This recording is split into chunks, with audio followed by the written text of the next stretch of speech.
3 chèvres, pour échapper à la poursuite des chiens sauvages, ont sauté d'une falaise haute de plus de 10 mètres et se sont réfugiés, acculés, sur une paroi verticale à 90 degrés.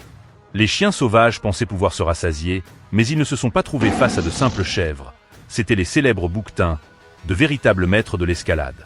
Pour éviter les prédateurs, ils arpentent toute l'année les bords des falaises, et même devant un mur à pic de 90 degrés, ils avancent comme s'ils étaient sur un terrain plat. Les chiens sauvages se rapprochaient pas à pas, les 3 chèvres tremblaient de peur sur leurs pattes. Voyant les bouquetins si proches, ils cherchaient sans cesse une occasion d'attaquer, mais la paroi était si raide qu'au moindre faux pas ils risquaient de se briser les os. Peu importe leurs cris ou leurs tentatives, les bouquetins restaient immobiles, stables comme une montagne. Face à la falaise, les chiens sauvages n'eurent d'autre choix que d'abandonner. Il ne faut jamais sous-estimer le bouquetin. Même devant un grand prédateur comme l'ours brun, il ne montre aucune crainte. Une mère bouquetin et son petit, poursuivis par un ours, se sont réfugiés sur une paroi escarpée. Même à travers l'écran, on en avait le souffle coupé.